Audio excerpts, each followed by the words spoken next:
I'm the chairman of the Department of General Surgery at the Cleveland Clinic in Western Florida. Well, fluorescent-guided surgery is a relatively new technology that will enable a surgeon to visualize certain anatomical structures while they're conducting surgery on you. And by doing so, they can prevent those structures to be injured. So the light that we use on our daily routine is white light. What the sun shines on us, it's white light. With the lights that you have in your home are white. When we use fluorescent image guided surgery, we use a different wavelength. We use near-infrared light.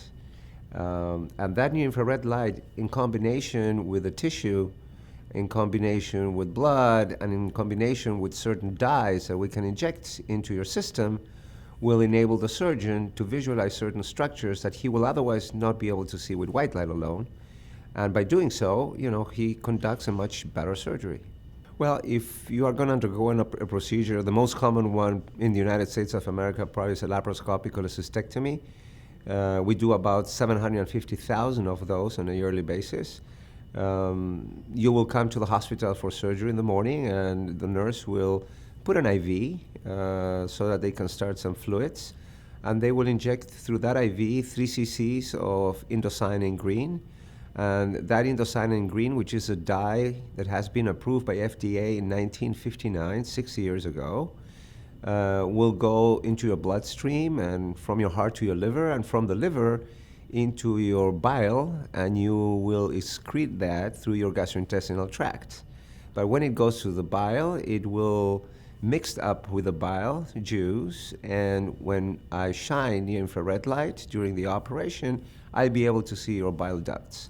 But literally, for you, it's an injection of 3 cc's of a drug. It doesn't imply any kind of pain or suffering, and the risks of conducting ICG fluorescent cholangiography are close to non-existent. Allergic reactions are extremely, extremely rare.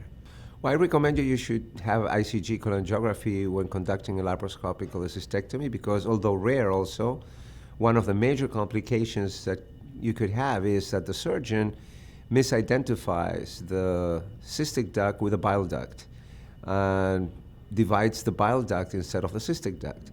And that is a major injury that can make you cripple, can take your life, will prolong hospitalization by months, suffering by months, multiple reoperations. So I recommend you to have that because it will enable the surgeon to conduct surgery without injuring your biliary tree. Well, I use ICG and fluorescent imaging because it enables me to look at vessels, enables me to look at tissues, see if there is good blood perfusion. I can visualize structures like, for instance, the biliary tree, where ICG gets excreted. My surgery is conducted in a faster way, in a safer way. At the end of the day, my patients are going to benefit from it, and it comes at a minimal cost because the ICG is not costly at all compared to many other technological advantages that result in a very, very significant increase in costs, like, for instance, the robots. I don't need a robot. Patients don't need robots, but they do need ICG and fluorescent image-guided surgery. Well, as everything, it's a process, to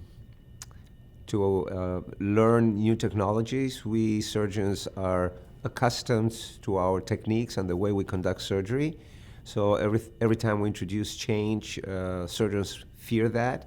But the way I would convince them is by means of accessing our website. The International Society of Fluorescent Guided Surgery has a very comprehensive website where there are videos, educational material, attend meetings, not only meetings from the ISFGS, but meetings from other societies where fluorescent imaging is being taught.